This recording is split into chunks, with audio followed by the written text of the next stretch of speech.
When you look at her, it looks like 1, 2 things, right? Why does she only have 2 openings? Because in bunnies, the urethral orifice and the vaginal orifice kind of merge at the very end. So what I did was I cut into here so that you could see this is her urethral orifice, kind of sitting on top, right there. And this, if I put my probe in, I'm gonna do bad things to your rabbit, sorry. Right? So my probe is in her vagina, right? And then this is her urethra, kind of sitting over top of it. If you go all the way up, you'll go into the uterus. Yeah. Please don't. Please don't. Stop! Don't do that to her! I used to cut. She's No, she's not. She had babies. She's not. Okay. You're like la la la la la. Let's not slut shame the rabbit. Okay. Calm down. All right. So right. So if you went all the way up, right, you would ultimately get into the uterus. Okay. So anyway, I'll take that out of her. Okay. We've done enough to her today. Let's leave her alone, and now let's do bad things to him. Okay, so I'm just gonna put her here for a minute. All right, so dude. All right, here's our dude. Okay, so all right, so males, the way that the gonads develop in males is the same in that they start in the abdominal cavity, but then right around birth, they migrate out of the abdominal cavity. They go through an opening in the body wall, and they get pulled down into a little bag of skin called the scrotum. Okay? Why? Why would you do that? They're vulnerable out here. Why not stay in here where it's nice and warm and safe, like ovaries do? Space.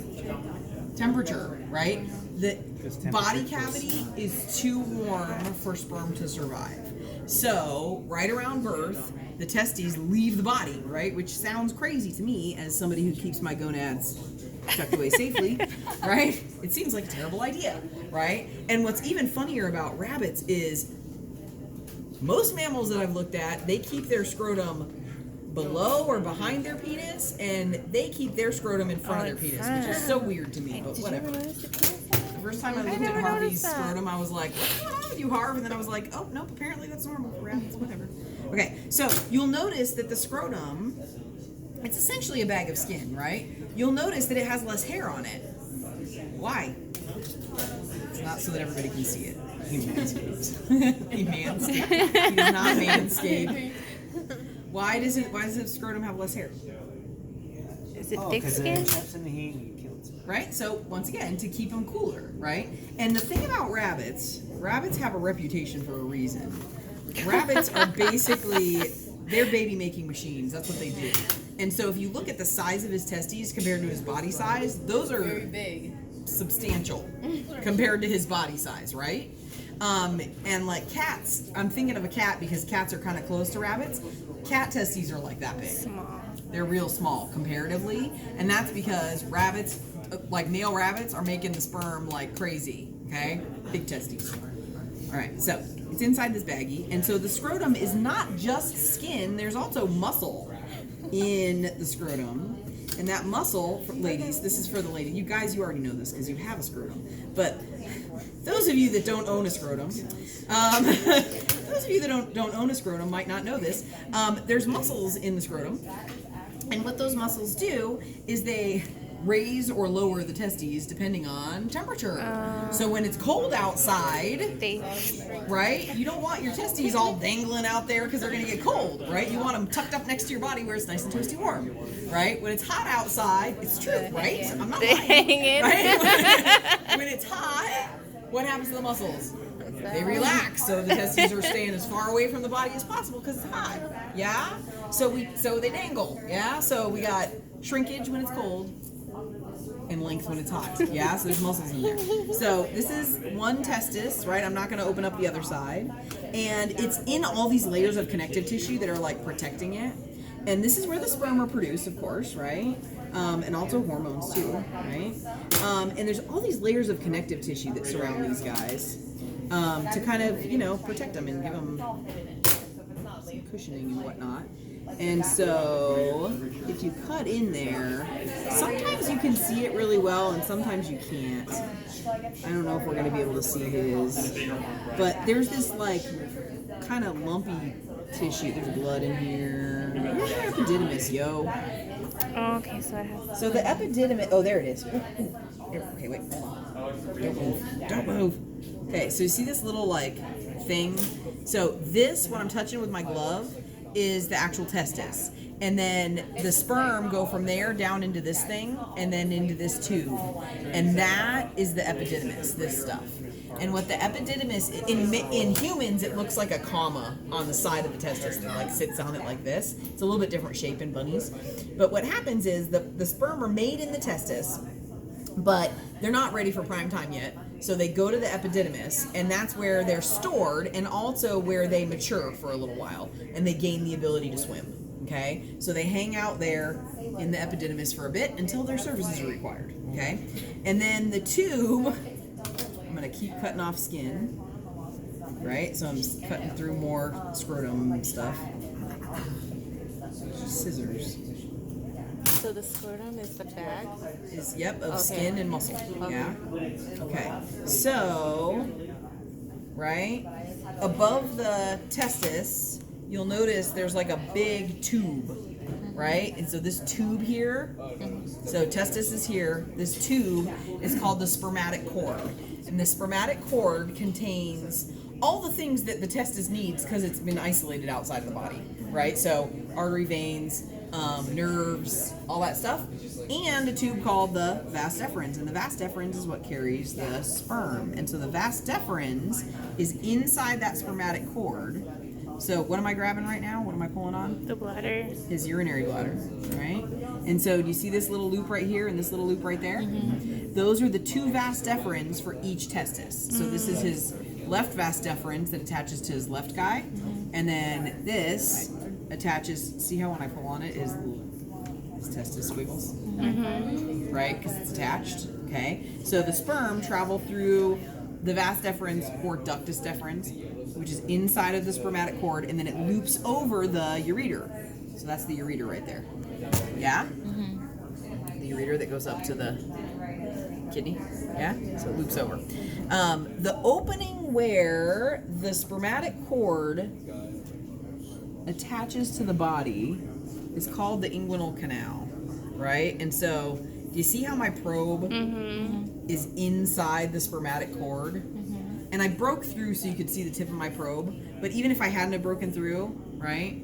The inguinal canal is where the testes leave, right? So when babies are born, baby boys, right? Right around that time, the testes go through an opening in the body wall called the inguinal canal. The probe is in the inguinal canal right now. They get pulled down into this bag of skin, right? Called the scrotum. And then that opening kind of shrinks.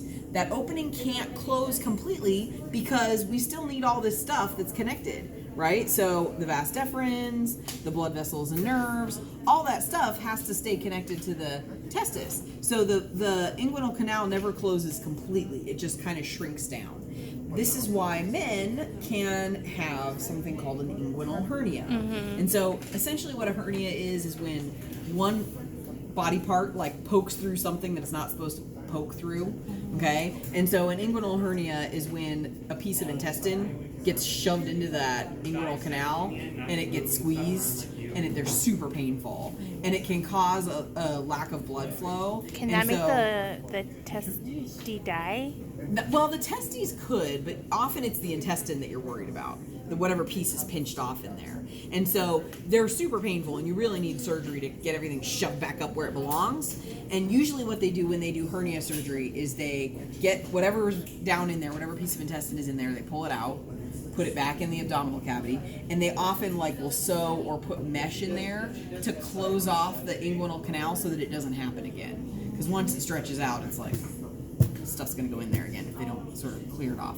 But they can't close it completely, okay? And one of the interesting things about testes is that because it takes a little while for the inguinal canal to close, when babies are born, baby boys are born, one of the things they check with when they're first born is they check to make sure their testes have descended, right? So are they in the scrotum where they're supposed to be? Yes or no? If they're not, It's not a crisis right away. It might happen in the next little while, and it's fine. We're just going to wait and see what happens. But what's interesting is that just because they have descended at birth doesn't necessarily mean they're going to stay descended. They can go back up? They can, yeah, because the inguinal canal hasn't closed up yet. So they can just bloop right back up.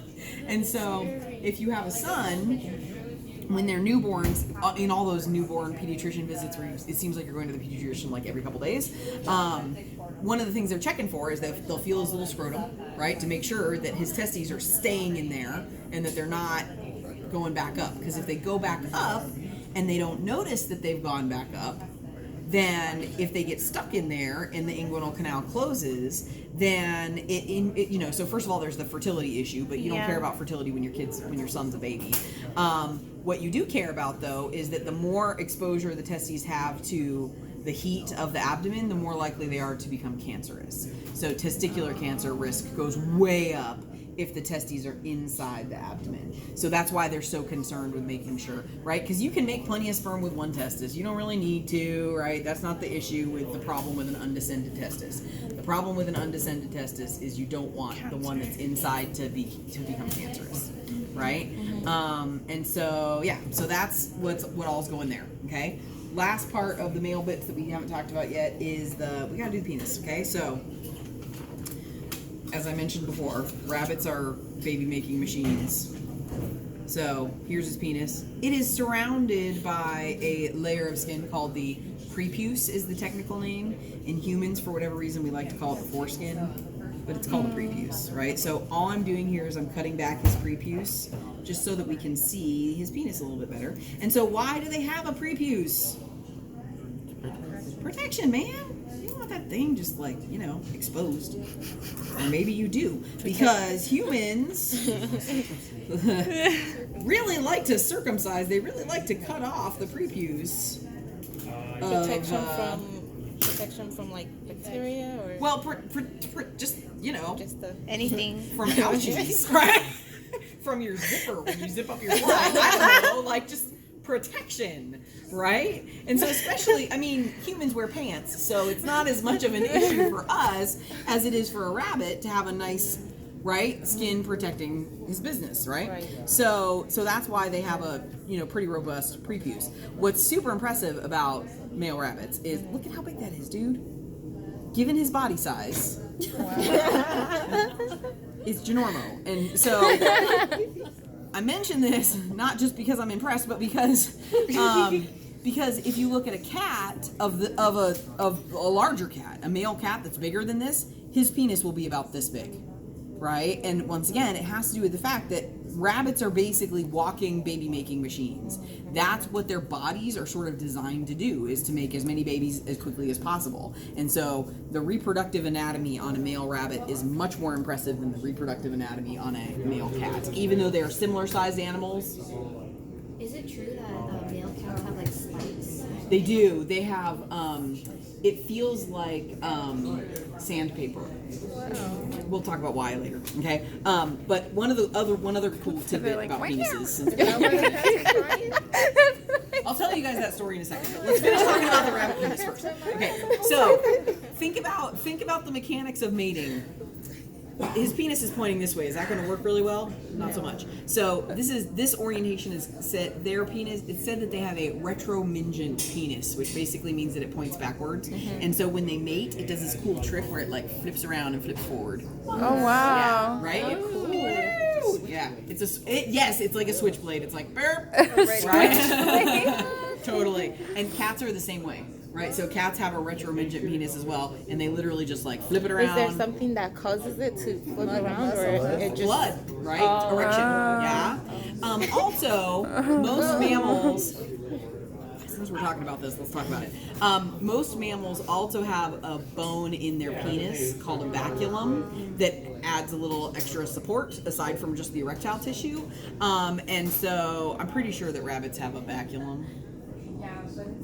Can't really tell. If he does, it's up higher. Yeah, he does. So the bone kind of adds a little more support for that flipping around business. Humans don't have a baculum, so even though we call it a boner, it doesn't have a bone in it, right? But in other mammals, it does, right? So it's really not that long then, because if it's got a flip around. But it's not really that big. Well, hold on. The erectile tissue is not engaged at this point in time either. So imagine if his erectile tissue is full of blood. You'd be seeing something pretty exciting. Just saying. This is so interesting. One of these days, somebody's gonna call HR and be like, "Sexual harassment. She was sexually harassing us." I'm just telling you the truth about the anatomy. Okay. So nobody call HR on me, okay? Please. Anyway. Okay. Cool. And she's got it all. She's got